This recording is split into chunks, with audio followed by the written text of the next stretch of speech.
To all you sports fans, did you know you can stream this podcast on Spotify right now? It's easy. Open the app on your mobile device or desktop, click on the Browse channel, then click on the podcast section. You can also stream on your smart speaker. Now, it's that much easier for you to stay up to date on all the latest and greatest in all things sports, thanks to Spotify.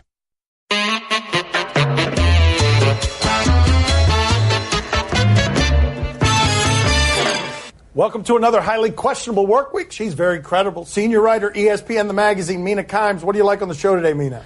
We got Johnny Manziel, Colin Kaepernick, very search engine optimized today. All right. Dale, Papi. Should the Warriors still be the favorites in the West? This is such an interesting question because the Rockets have been better than the Warriors all year, and their offense has been better than any offense has ever been. And you might have your questions about James Harden and Chris Paul, but over a representative sample, this team has been totally overwhelming, and on top of that is healthy. Steph Curry, it appears, is not going to be an all-around for the first round of the playoffs. The Warriors are good enough to survive that. But if you think you're beating this Rockets team with just Durant as your focus point, I don't care how good Durant is. He's not beating this Houston team unless he's got Steph Curry out there.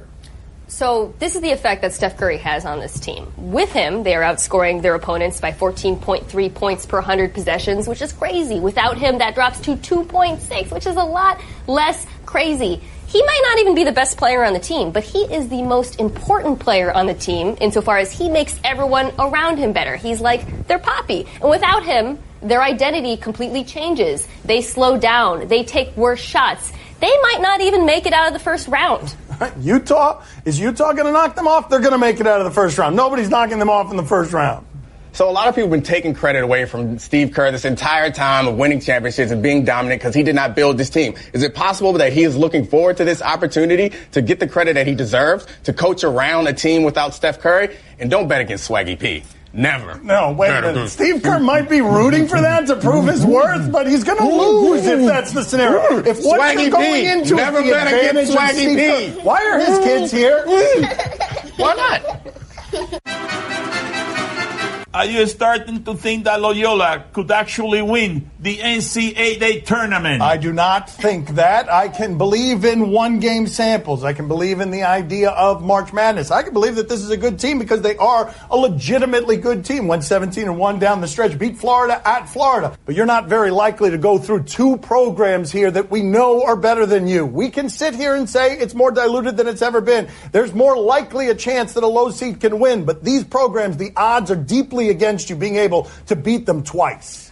I agree. I think Loyola-Chicago is great. They're a great story, terrific defense, clearly underseeded. But then I look across the bracket at Villanova and Kansas, and I see their shooting and their height and their star power, and they're clearly better. But I'm not going to definitively say that they're not going to win like he just did, mostly because when Loyola-Chicago does win and there's a 30-30 made about their incredible journey, I don't want to be included in the montage of naysayers, the people who didn't believe in the little school. So I'm just going to be quiet and say, go, Sister G. All right. I'm totally good with that because cowardice, there's no place for it on this side of the table. Maybe over there, but I'm totally good with the idea that some future date I will be on the wrong side of history as the greatest upset in the history of this tournament makes me look terrible 20 years from now. That's not a reasonable fear to me. This one fears everything.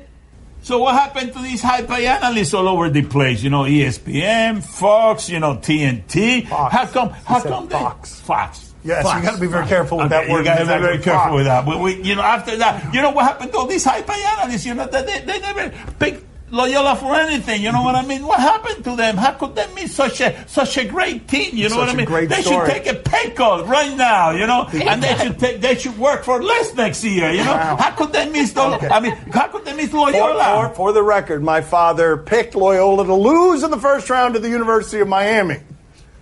Well, that's different. That is different. No discounts here. Loyalties toward you. Yeah. I can't pick Loyola, you know, when I'm here living in Miami. You know, there was won't be able to run on these streets. Yes. Oh. There was integrity Otherwise, behind. he would have gotten this totally right and had them in the Final Four. Should the Giants trade Odell Beckham? Here's what I do not know about the New York Giants. I don't know if their new general manager is any good. I don't know if their new coach is any good. I don't know if their quarterback is still any good. I don't know if their running back's any good. I don't know if they block good or tackle good. I do know that the one football thing I know in that entire city, both teams, is that Odell Beckham is good. And if he comes with some diva problems, because that receiver position often does, and if he is millennial, T.O. and Randy Moss, if he's them combined, you still want this guy on your team. And this Gettleman, who runs the Giants, is going to clean things up. It's why they hate him in Carolina. And if he trades his one true talent, he's going to show you how good Gettleman is. And Gettleman ain't that good. This might not be particularly sophisticated football analysis, but it seems to me that if your best player gets hurt and then you go 3-13, you might not want to get rid of the player who wasn't there on the 3-13 team, especially now, given that your quarterback is basically a suburban dad. Like if Eli Manning could play in a quarter zip fleece, he would. He is old, and he needs Odell Beckham Jr. to keep his career alive. The Giants know this, and unless they get a tremendous haul for him, which will be difficult given how much they devalued him as a trade asset by complaining about him,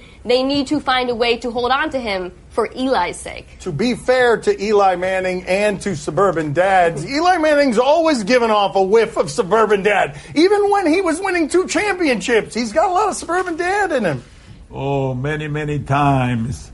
I have dreamed about you being a suburban dad, many times. That hasn't happened yet. Yeah, still dreaming, waking up in the morning, and saying, is he a dad yet? No, in the middle of the night, is he a dad yet? Yeah. When I get up at night and go to the bathroom, is he a dad yet? Feel free to stop at any point, Bobby. We get it. Everywhere you're walking around, is he a dad What's yet? his problem? I know. I don't know. I wish I knew. The man wants grandchildren. All right. Do Johnny Football's comments about Colin Kaepernick change your perception of him? Why would they change my perception of him? This is a contrivance from the producers. They're just saying Johnny Manziel said something on Twitter about Colin Kaepernick. Can you talk about it? Because my perception of him is he's told us that he's bipolar. He's told us that he's done a lot of drugs. We've seen him be reckless. We've seen him be good at football only in college. And now he's got an opinion on Colin Kaepernick, and we're weaving those things together for some reason. This would probably cause an uproar, but I'm tired of Kaepernick versus myself comparisons and anger. Cap is doing amazing things right now, changing lives and donating millions of dollars. His impact off the field from a societal standpoint is legendary and straight admirable. It's just him having an opinion. That's all it is. He's kind of dancing around the issue here because people aren't comparing him and Colin Kaepernick. They're comparing the way they're being treated. The fact that Johnny Manziel hypothetically might be given an opportunity to play in the NFL, whereas Colin Kaepernick has not. Now, Johnny Manziel can't say any of that, but what he did say, while not remarkable, and it's just the truth, is notable to me insofar as not many people are saying it. Not many white athletes are saying it, and he is in a very precarious position when it comes to the NFL. So for him to say it is actually quite bold. Was it the Bush League move by the Jets to rescind their contract offer to Ndamukong Suh? My father's gotten so much better at that name over the years. The first time he pronounced it, it was very difficult, but he's figured it out.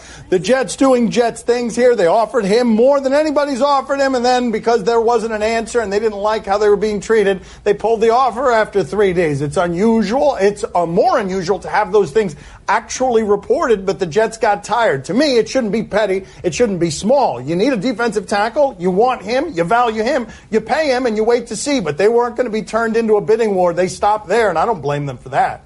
Yeah, I don't think it was a particularly Bush League move. I think it means they're a team that's not particularly interested in winning a lot of games this season. You may remember earlier in the offseason, the Jets went hard after Kirk Cousins. Were going to give him a lot of money. Then they shifted gears and decided to trade a bunch of draft picks to go after a rookie quarterback. That means they're not in win-now mode. They're in win-later mode, and Ndamukong Suh is a win-now acquisition, which is why he's a much better fit for a team like the Titans or the Rams, who are actually in contention for the playoffs. All that she said is correct, but not that interested in winning and interested in winning. Can you tell the difference between the two when it's the Jets trying to do it? Because they did make him this offer, and it was a giant offer that suggested that they wanted to win now 3 days ago, but they don't want to win now.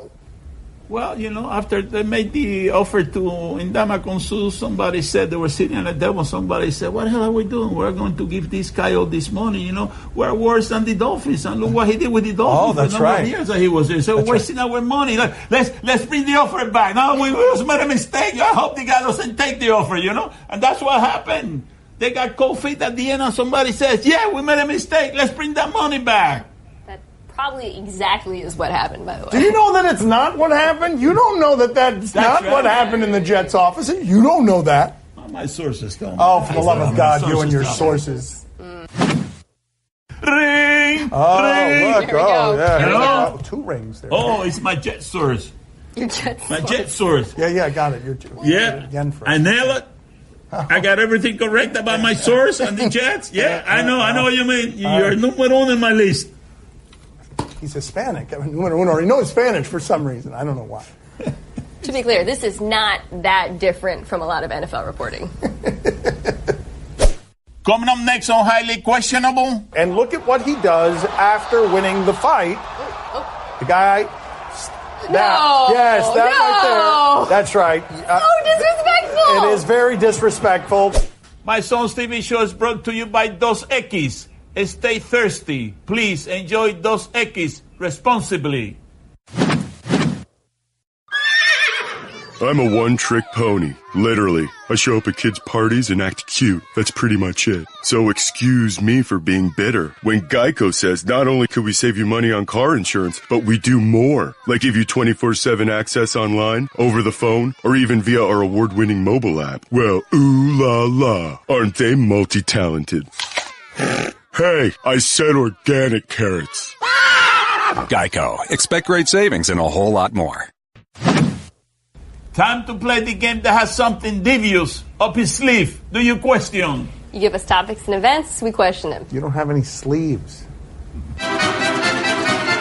Do you question what Trevor Ariza was thinking? All right, there's one of these situations. 0.4 seconds left on the inbound. You do not have time to catch and shoot. The only thing that's allowed on the inbound is to tap the ball up. Let's see what we've got here in a recent Rockets-Hawks game. He's been waiting for that all game long. A tip. It's all. Oh, no, that's not. Oh. Wait, did he just take a 3? He took a 3 from out of bounds. That's exactly what he did. I mean, I don't know. That's not terrible. Is that terrible if you're allowed to do that? He tried to get some arc on it. I think that was smart. I think what he wanted to do was not hit the rim. Well, that was a smart play. Don't you remember when the Suns did it? Oh, the Suns did do it at the end of a game. No offensive goaltending in these situations. And then the thrusts afterwards. The really thrust, the vigorous thrust. the deal. Grizzlies basketball, ladies and gentlemen, right there. Thrusted. That is graphic. And that was one of the Suns' 4 wins this That's year. right. They won 4. Right there, with no time left in the clock. What were the other 3? When all the chips are down. Okay. Phoenix. That's right. We'll give you credit for a second and then immediately knock you back down. At the end, you beat that team that had an 18-game losing streak this season. That was a smart move, though. Do you question if this celebration is appropriate? We love celebrations around here. We are not anti-celebration. And this one is one of the greatest and most stupid that you've ever seen. We go out to mixed martial arts. This guy is going to win the fight. The fight is won. He has won by knockout. And look at what he does after winning the fight. The guy... Right there. That's right. Disrespectful. It is very disrespectful. This guy is out, and then look at this in slow motion. With like his knee or something. Yeah, again, watch this. There's the knockout right there. And now to celebrate it, steps on his spine. It's hilarious, but also dangerous. Also, as an added bonus, he went from winning that match to immediately being disqualified, thus losing that match. Well, at least he celebrated after the knockout. You got to give the guy a little bit of credit, though. Jab to follow it up. What do we have here? Celebrating before the knockout. That's always problematic. It's not bad enough that you've got prodigious shame, but then after your prodigious breakdancing shame, no, this is the best part here, though. Here, you're ashamed. Here's 1, 2, 3 for your face. A little extra. Do you question not charging the mount? high school baseball in Georgia. My father is insistent that in this situation, Georgia rules, you have to charge the mound. What is this situation? Oh, he's taking a walk. Yeah. Whoa! Yeah. That is outrageous. Yeah. That is. He put his hand up. That is. How dare you? I don't even care and I want to charge. How dare you was Mina's aghast.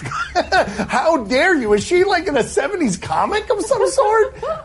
How dare you? My God. She would look at them and, how dare you? And then walk to first base. You're darn tootin'. Shake Shack. Oh, it's at Shake Shack.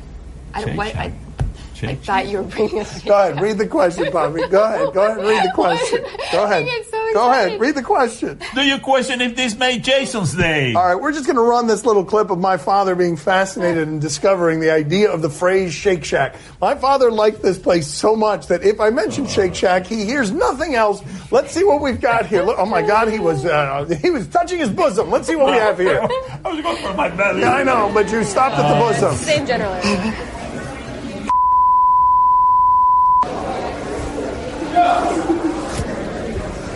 Is this guy furious here? What's wrong with the burger? Who made this burger, dog? Who made this burger, man? I know y'all hear me. Hey, who made the burger? Jason and Mike back there. Jason, you killing it, man. Yeah. Oh, the story has a happy ending. Jason made a tasty burger. Mike also, he didn't get credit. You want to go Shake Shack later? Oh, great. Shake Shack is my favorite restaurant. Yeah, they got all kind of goodies. They got burgers. They got crispy buns. They got all kind of French fries. Yeah, the French fries. They got hot dogs too. You know what I mean? I'm telling you, that guy, and shakes. Oh, and shakes. And as a bonus, that's the chaser. The shakes are the chasers. My father said that very seriously. He wasn't making a joke there. He needs you to understand the shakes are the chasers. Him talking about Shake Shack is the most serious I've seen him. It's religious. It's almost like reading from Scripture. So the shakes are the chaser. Amen. Highly questionable. This broadcast from the Clevelander Hotel on beautiful South Beach, Miami. Time to play the game that has X-ray vision. Gross. See or no? Sounded like he said X-rated vision. You know what? Tell us what to watch on television tonight. We'll tell you if we're intrigued. On NESN, Cubs and Red Sox. Tommy LaStella is a utility infielder for the Cubs. The Cubs have a prank war going on, and Tommy LaStella, I guess, parked in the parking spot of Theo Epstein, the general manager, president of the Cubs. So what happens next? They get him back, and this is a video that showed throughout the ballpark. Tommy is really, really lonely. It's really kind of sad. We want to help Tommy find love. I'm not the best guy to ask for girl advice. The bottom line is, Tommy doesn't get out much and basically has no life. I watch Friends every night before I go to sleep. But he's a really great guy, and he earns a decent living. I make minimum wage. And his personality has a bit of a dark side. My favorite color is black. I don't know why black is my favorite color. I really have no idea. Please consider filling that special hole in Tommy LaStella's heart. He's available for casual dating or committed relationships. For references, you can contact Theo Epstein or Jed Hoyer. They're always looking out for Tommy. Thank you for taking care of the glue of the Chicago Cubs in his time of need.